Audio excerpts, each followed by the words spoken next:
Hello, I am Vladimir Shirogorov, a historian and author of the book War on the Eve of Nations, Conflict and Militaries in Eastern Europe, 1450–1500, and my next volume, Strategies of Ukrainian War,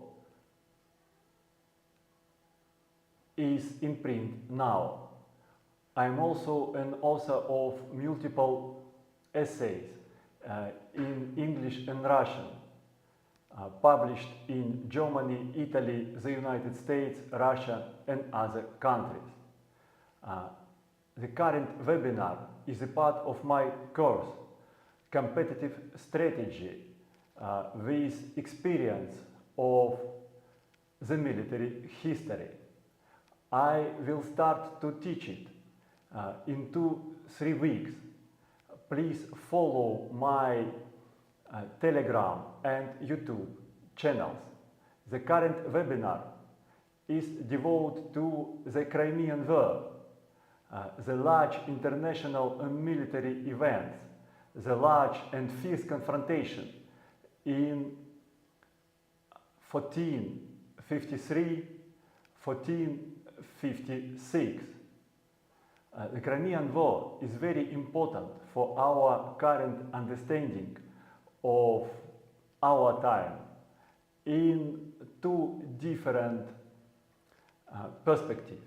The first perspective is understanding of the political and military events, like the current strike of Israel on the Iranian nuclear facilities.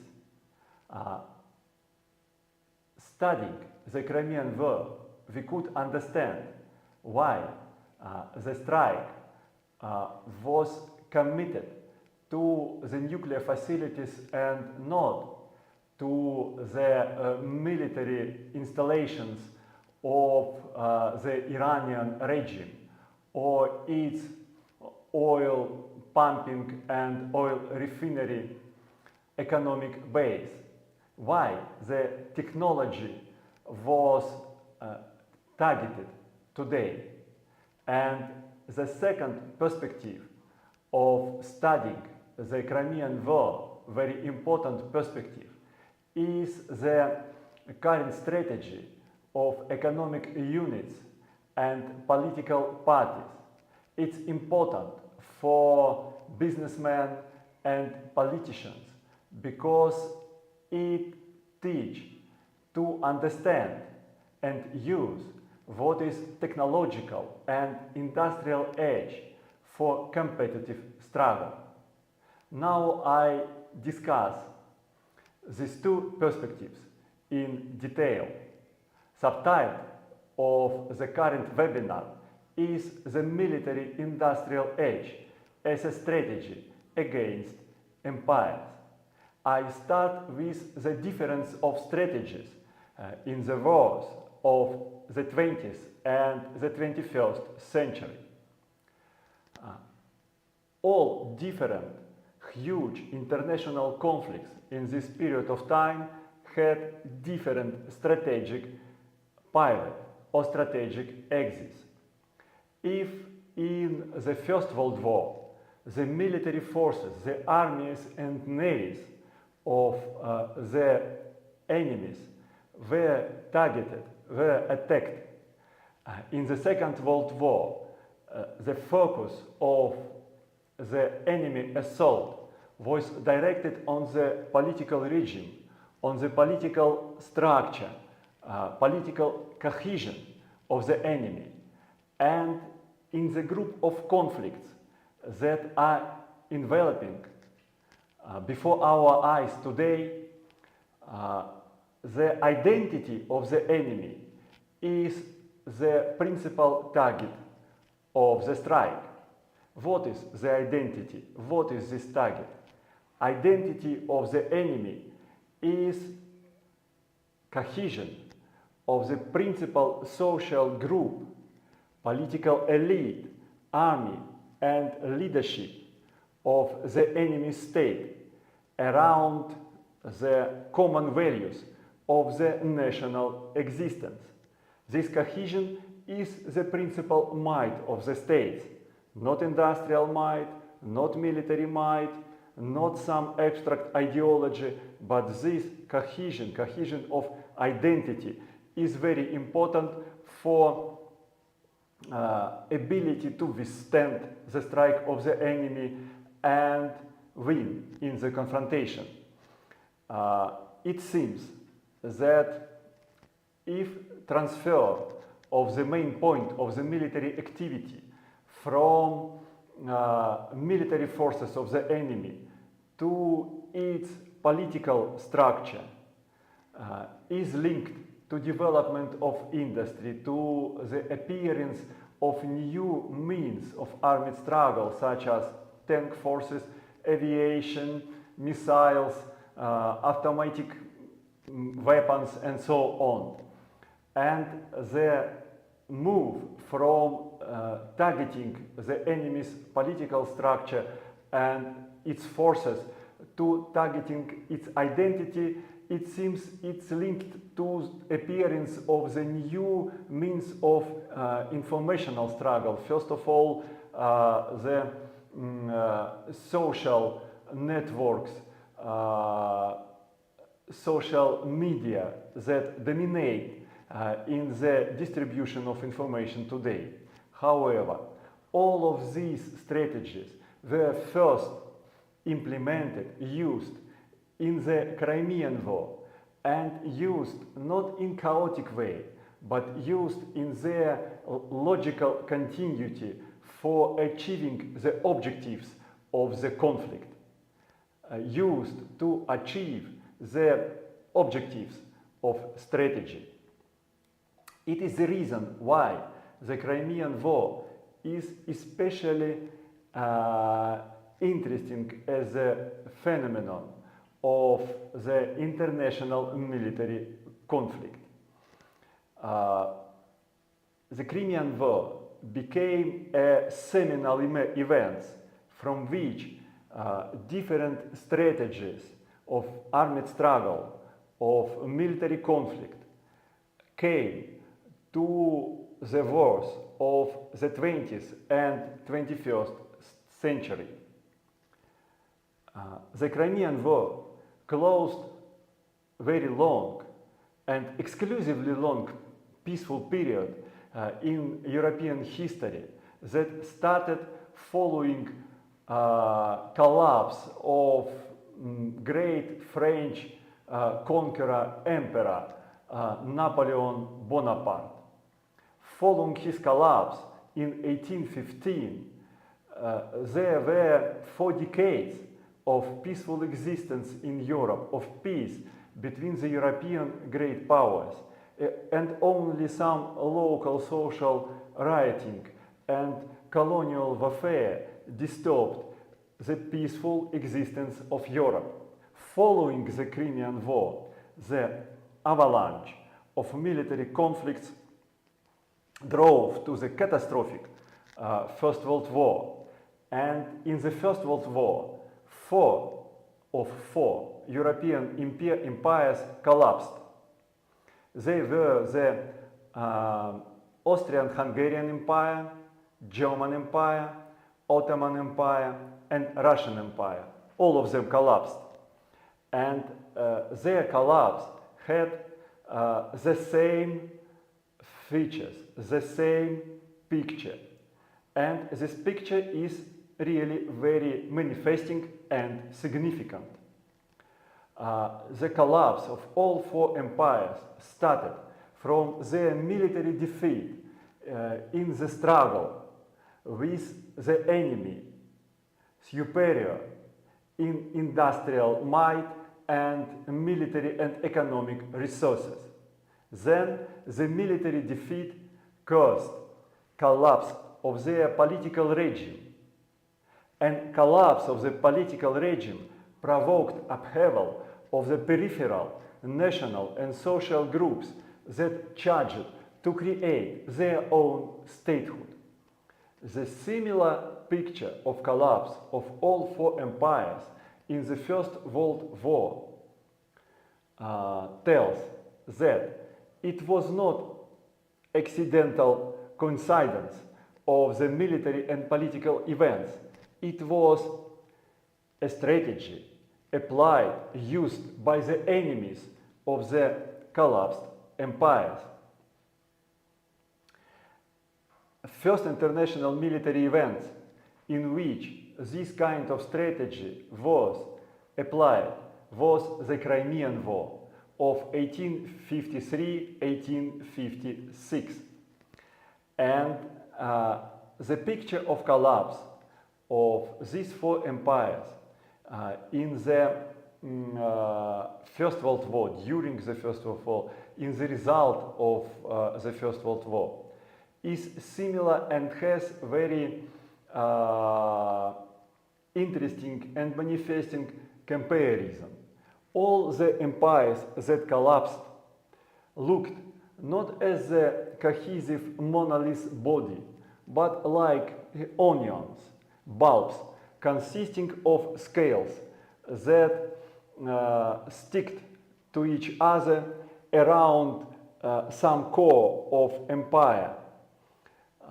The strategy that was applied against the empires in course of the First World War was directed to rip off the scales of the imperial bulb, to expose their core under the strike. And it is the strategy that was invented and first applied in the Crimean War. This strategy following the Crimean War, this strategy was widely used on the everyday basis of different composite states against each other. The same strategy was used not only in the First World War, but also in the Second World War by the Nazis against the Soviet Union and against the British Empire.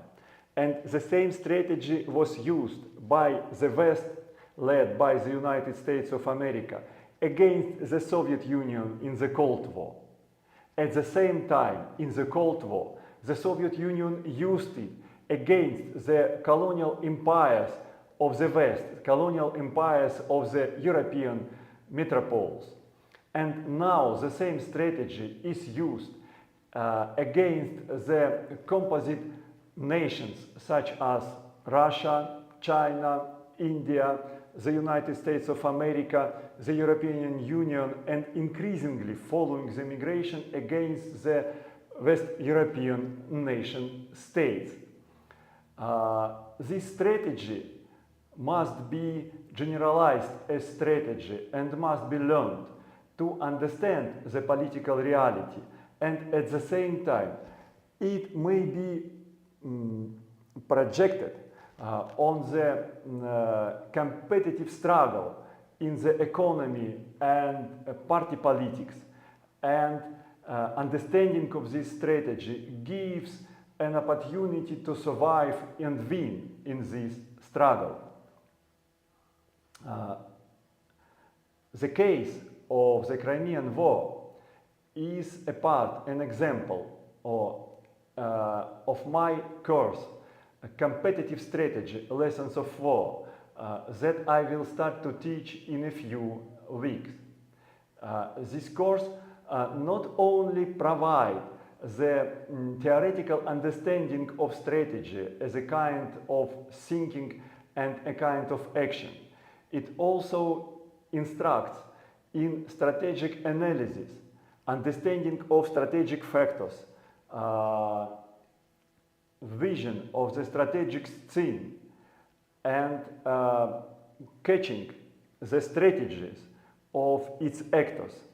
It also provides the knowledges for strategic prognosis, strategic vigilance, and preparation of the students for the strategic rivalry. It is very important because only understanding strategy as legacy, heritage of the military science, of the military history, it's possible to apply it effectively in the competitive struggle. So, back to the Crimean War. The Crimean War was the first international conflict following the European Spring of Nations. The European Spring of Nations was a very important event, a chain of revolutions in Europe, in all European countries besides the Russian Empire and the Ottoman Empire in 1448, 1449.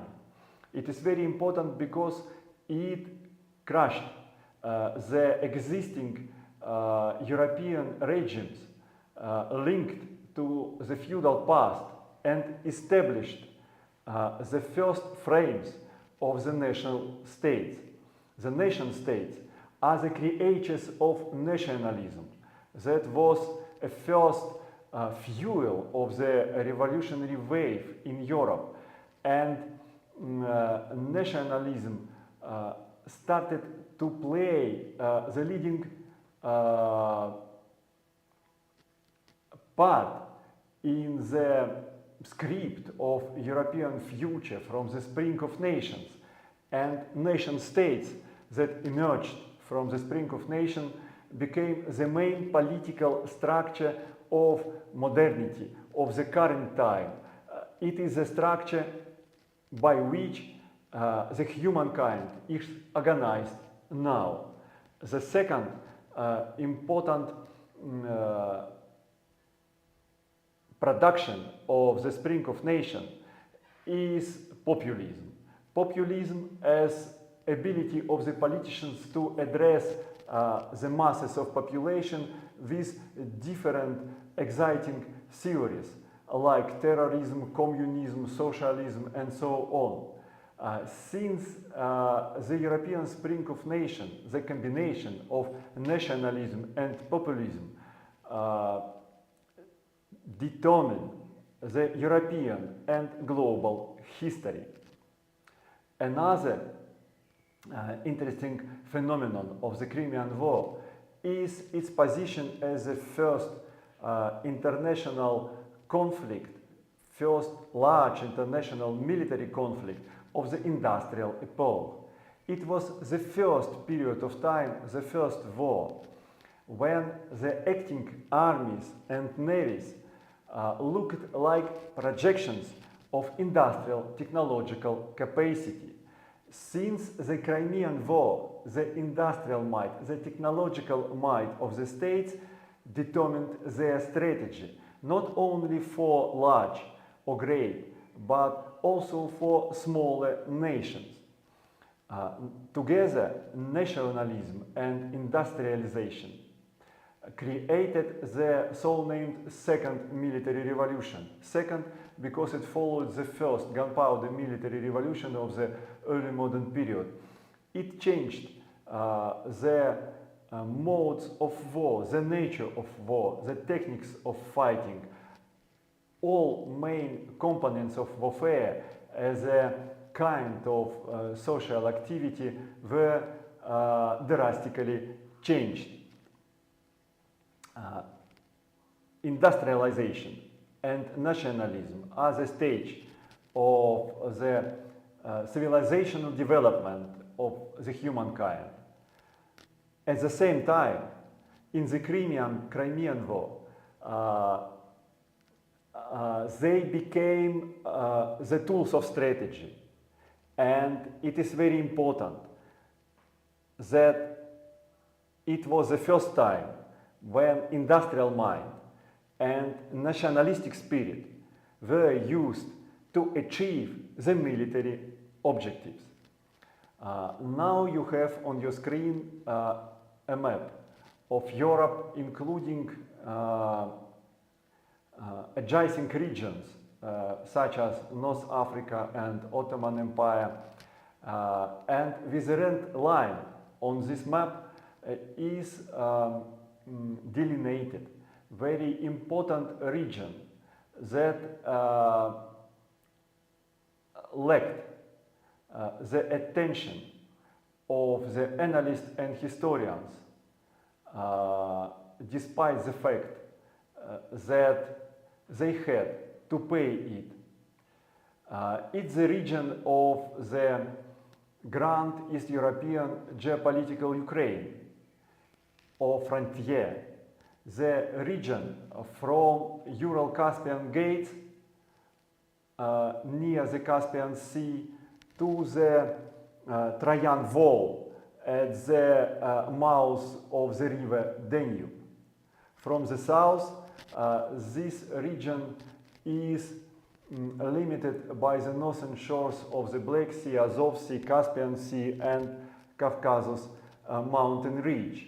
And at its north, it's limited by the natural border between northern and southern part of Eastern Europe that runs from the Carpathian Mountains via the Polesye, that is the great forest and marsh region, mostly in Belarus, to the rivers Desna and the river Oka in 100 kilometers south of Moscow. Then it runs along the river Kama to the Urals. South and north of Eastern Europe are different dramatically, and their main difference is not the natural conditions, while also they are very different, because northern part of Eastern Europe is hilly region of forest, and southern part is the region of forest steppe and steppe. But the political history of this region is, of these two regions of Eastern Europe, is very important. The northern part of Eastern Europe was the region of the old political centers. Russia or Muscovy, Lithuania, Poland had their historical political centers in the northern part of Eastern Europe. In the southern part of Eastern Europe, on the eve of the early modern period, there were nothing. It was semi-deserted wild field, vacated by the Mongolian super empire of the Golden Horde. On this territory, the three principal great powers of Eastern Europe that competed over domination or hegemony in the region clashed. They were Poland, Muscovy Russia, and the Ottoman Empire. In the 16th, 17th, and 18th century, Muscovy or Russian Empire obtained domination in this region, distracted its enemies, and conquered its own. But it conquered this region not at once, but step by step. First it was Muscovite Ukraine in 600 kilometers south of the river Oka. Then it was the Russian Ukraine in another 600 kilometers south up to the shoreline of Azov Sea, Caspian Sea, and the Caucasus Mountains.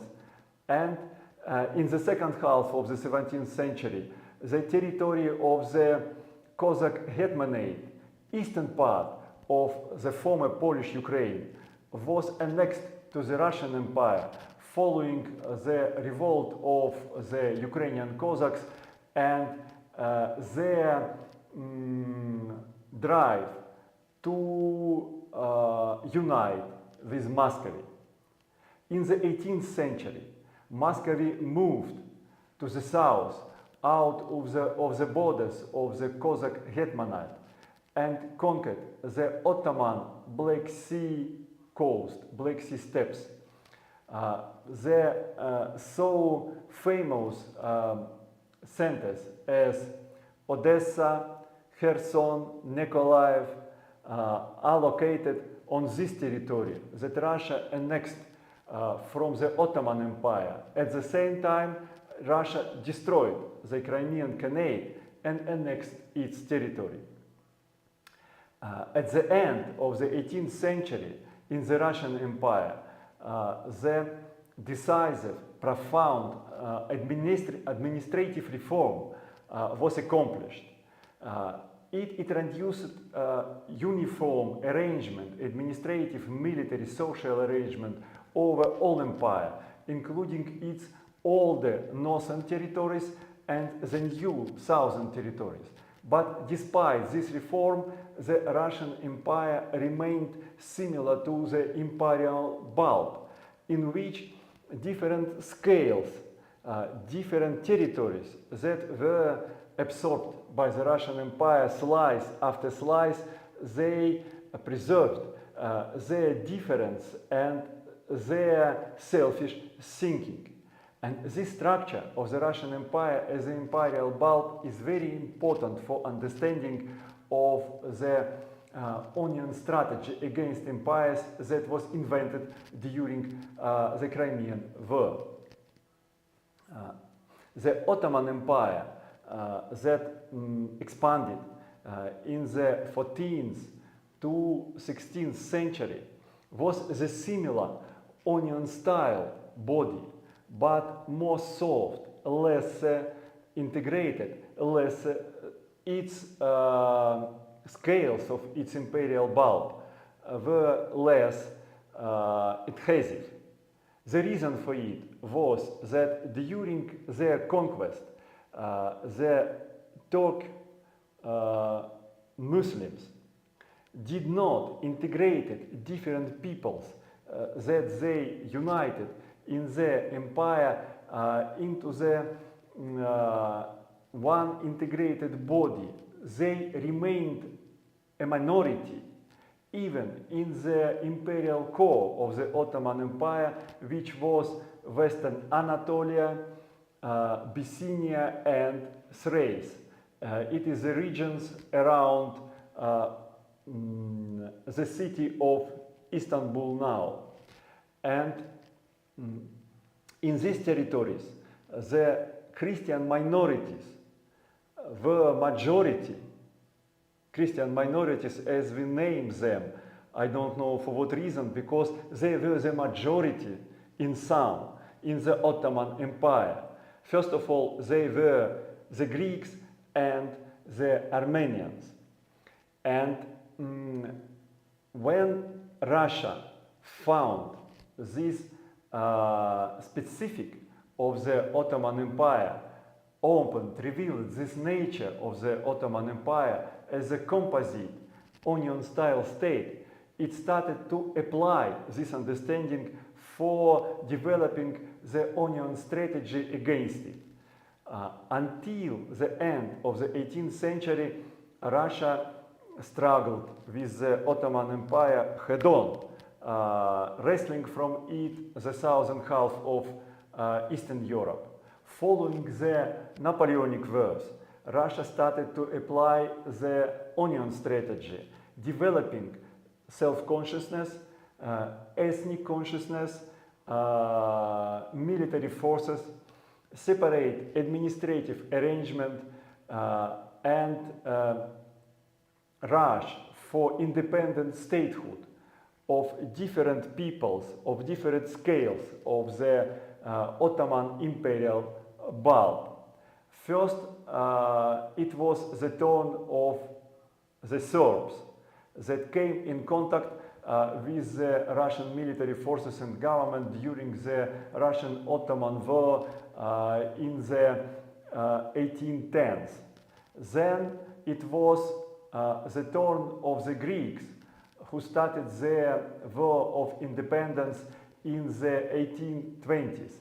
Then it was the turn of the Bulgarians, who demanded self-rule in the Ottoman Empire in the 1840s. At the same time, the similar development started to run in the Transcaucasia, where first Russians annexed from the Ottoman Empire and partly from Iran, the different Georgian states until the 1830s, and then started to annex the territories with Armenian population, and arranged in 1930 the Armenian province. That was maybe the first Armenian self-ruling proto-state since the defeat of the Byzantine and Armenian army by the Turk Seljuks in 1071 at Matsiker. So the Russians started to explore the same situation and act according to the same onion strategy both in the Balkans and Transcaucasia and Northern Anatolia, slowly moving to the central core of the Ottoman Empire, where they started to promote self-consciousness and rush for independent existence among the Armenian and Greek communities. It was a great move that really endangered the Ottoman Empire, and Ottomans understood this move and how they acted. I will tell a few minutes later. Now it's important to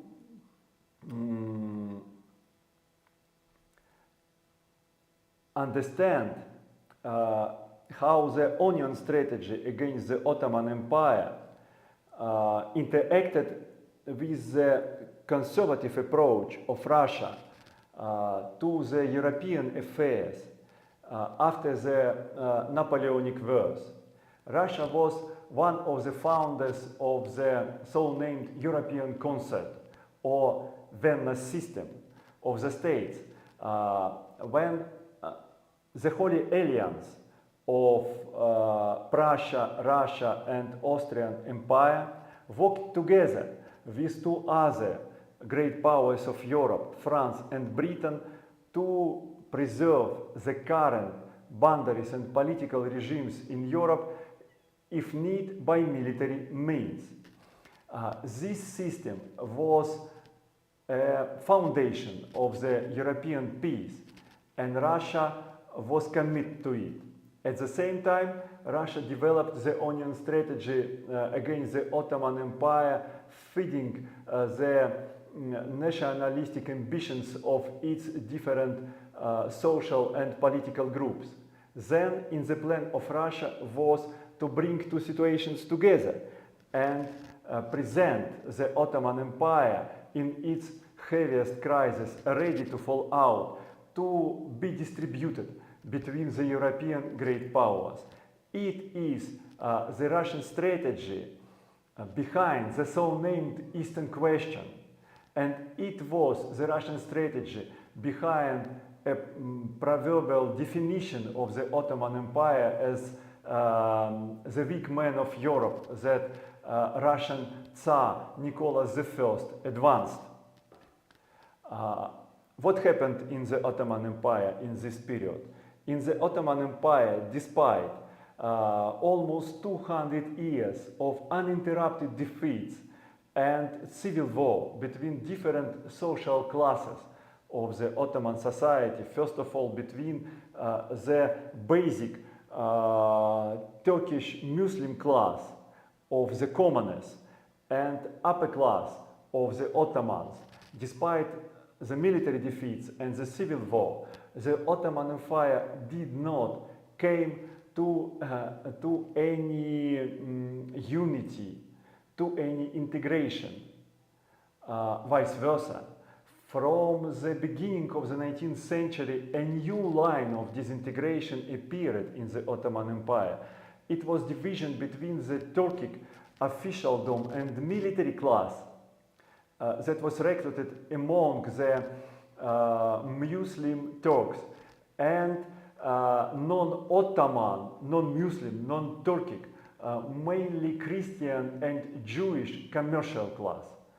The Turkish class that imagined itself being the owner of the Ottoman Empire, suspected the Christian and Jewish commercial class in the intention to destroy the Ottoman Empire and establish their own nation states on its debris. And I see that this suspicion was right. It was the new line of split inside the Ottoman Empire that the Russians decided to use. It was a reason why the Russians advanced their ultimatum to the Ottoman Empire in 1853, requesting to accept the Russian protection over the Christian subjects of the Ottoman Empire that really could turn them into the double subjects of the Russian Emperor and the Turkish Sultan. This move is comparable with the current strategy of issuing the second passport, second citizenship to the population of the territories in discussion between different states. And it would work in the same way in the 1850s. It was the reason why the Ottomans, understanding the danger of this move, rejected the Russian ultimatum. The Russians occupied the new principalities Wallachia and Moldavia, that is Romania now, pursuing to press the Ottoman to accept the ultimatum. But the Ottomans moved against Russians and declared war on them. Now it was the turn of Britain and France to choose two different ways. First way is to press the Ottomans, that the Ottomans accepted the Russian ultimatum and preserve the international peace. And the second move was to support the Ottomans and destroy the hegemony of Russia in the Black Sea region and weaken Russia as their global contender. Their choice was determined by the industrial development in England and France. It was very fast in the first half of the 19th century, and two very important features of this industrial development it's necessary to understand for studying of strategy. Not only the new social class of the businessmen and financial moguls emerged in Britain and France that entered the politics and started to control it. At the same time, the industrial facilities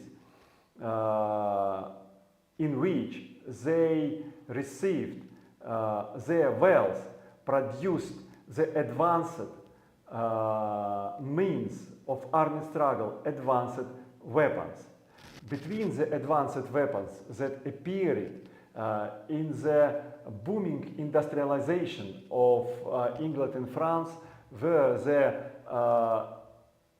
steamer ships with screw propulsions, rifled long-range heavy artillery, munition, shell munition, high explosives, rifle handguns with the conic bullets.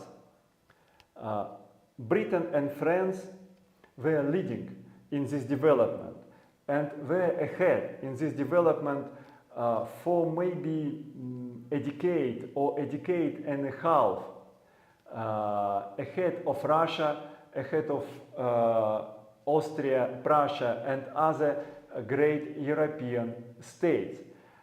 Together, France and Britain started to use superiority of these new arms for their profiteering And first of all, they started to use it in their colonial ventures.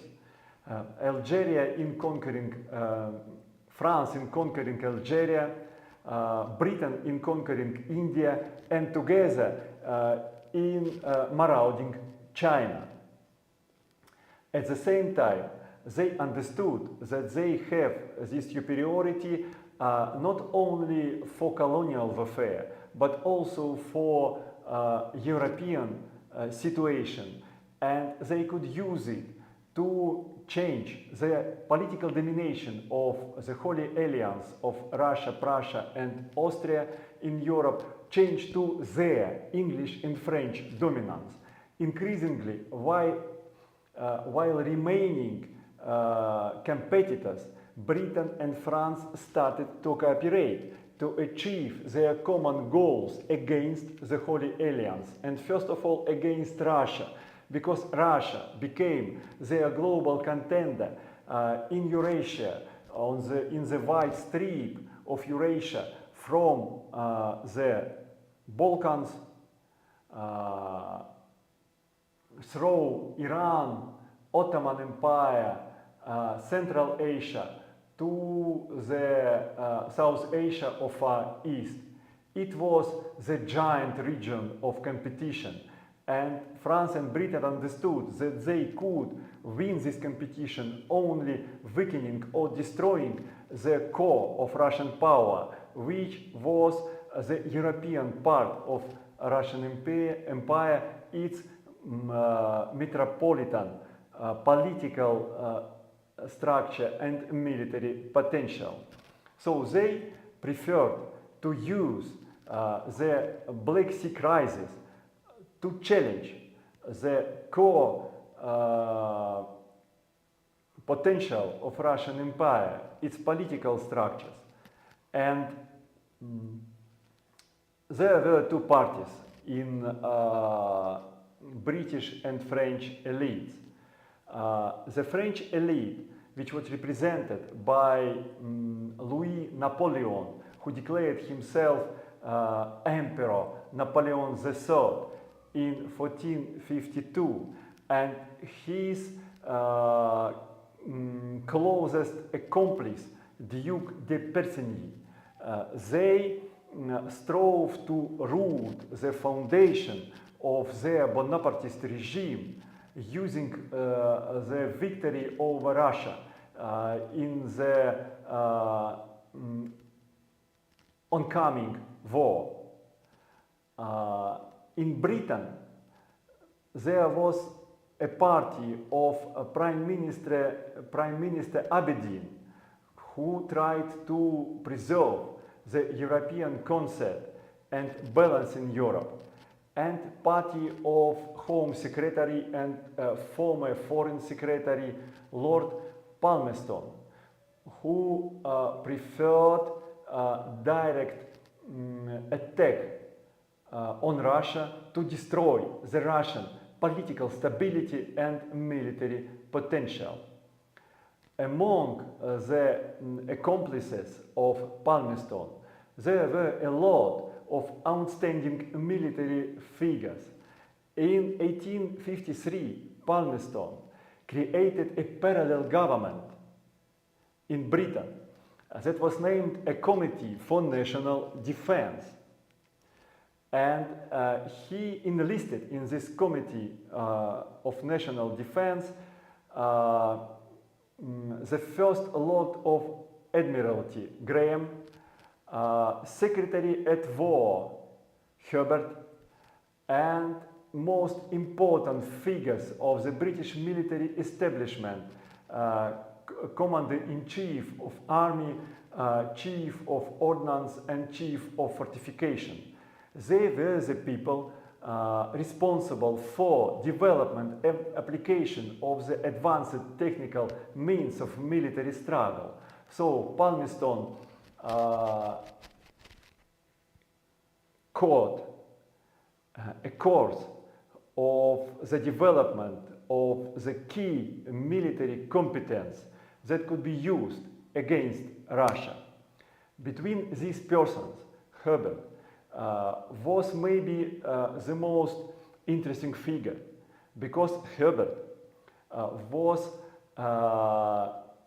nephew of Vorontsov, and Vorontsov was between two principal military advisors of the Russian Emperor Nicholas I.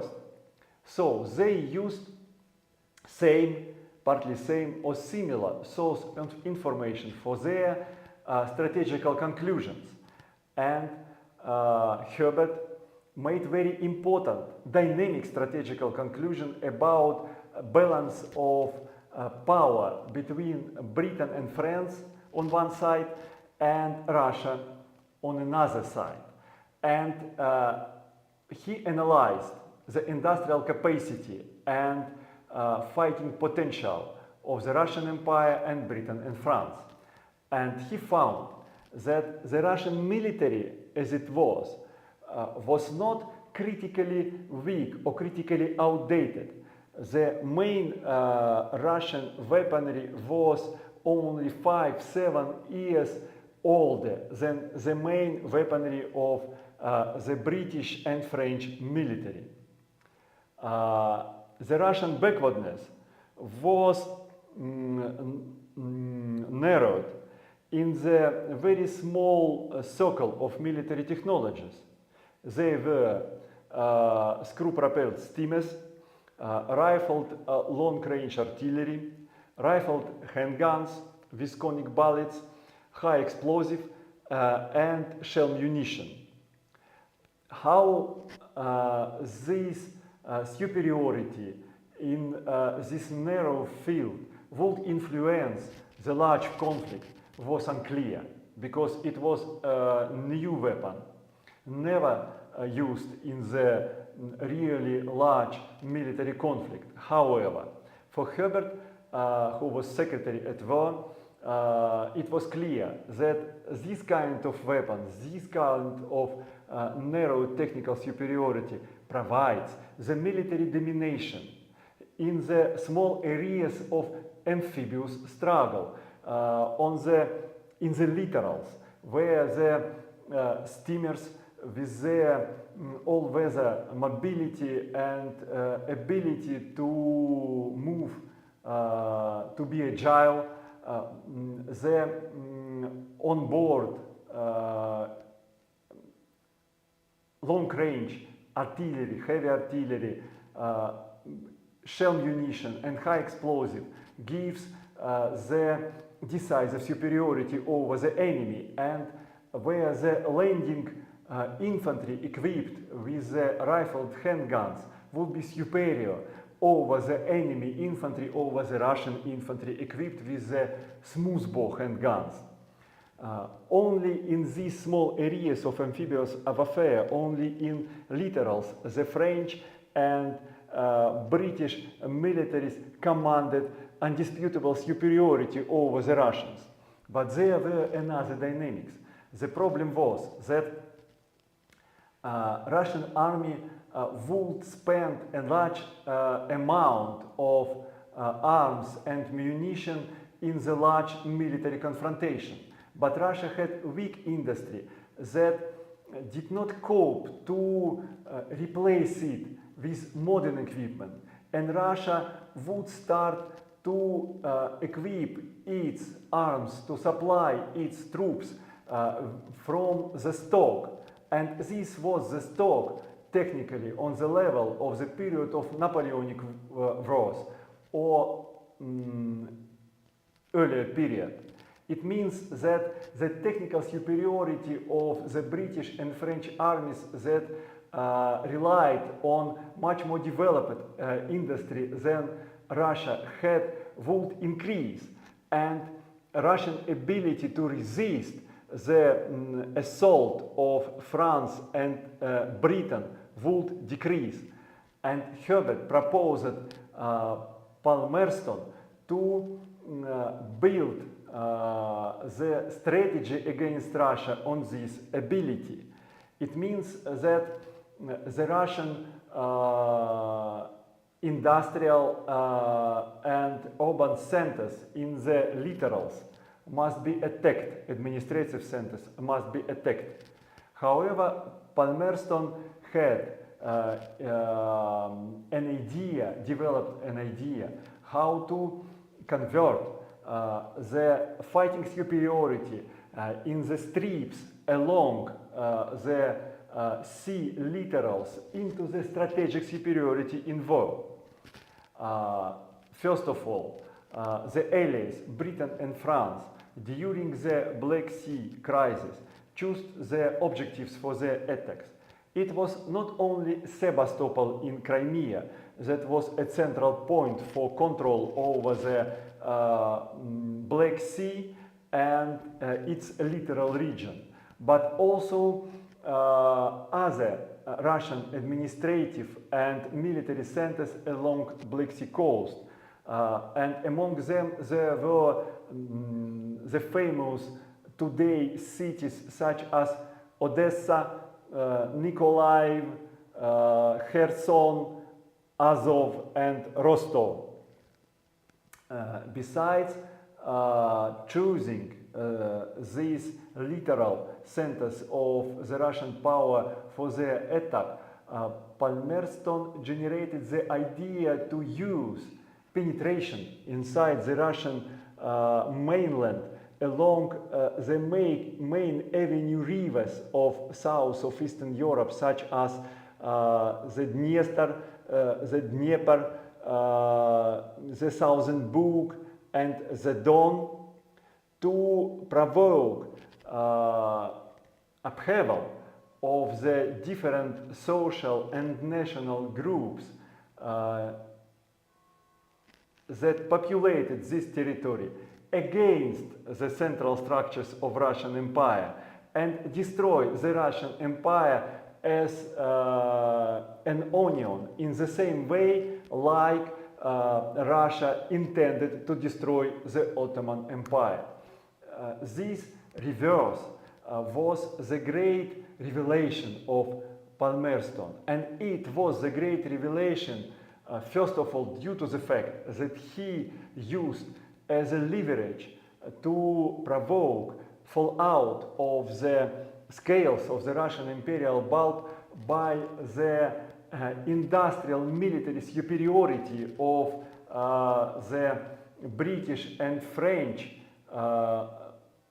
armies and navies in the littoral amphibious warfare. This connection of the military industrial factor and strategy to destroy much bigger state, provoking the domino effect inside its political structure, was really a great revelation, and it was used later frequently by different enemies against different composite states. This strategy of Palmerston teaches us to understand the play of technological and industrial factors of the new technologies, new organization and new products in the competitive struggle, not only between the nation states on the level of great politics and grand strategy, but also on a level of competitive struggle between enterprises, companies and political parties. Because now it is very important, because now the competitive struggle is increasingly determined by the introduction of new technologies, and to use the new technologies as a superiority for the competitive struggle and understanding means of defense against the superior technologies of the enemy in competition is very important for successful achieving the strategies. Now I explain you how the structure of this short free webinar course will unfold. Following this webinar in the current month, I place on my channel with YouTube and Telegram a series of shorts in which I explain with the examples of how the technology, the industrial age worked in the Crimean War with the link to situations and examples how the technological and industrial age works in the current competitive and political struggle. And then, following this month of studying the technologies, technological and industrial effect of military struggle in detail, I come to the next webinar in which I explain in what means and for what measure this strategy was used by Britain and France against Russia in the Crimean War, and what was its strategic results. I am Vladimir Shirogorov, historian, author of the book War on the Eve of Nations, Conflicted Militaries in Eastern Europe, 1450-1500, and Strategies of Ukrainian War, 1500-1800, that is now in print. Subscribe to my YouTube channel and my channel with Telegram, buy my books, and I will be glad to meet you again. Goodbye.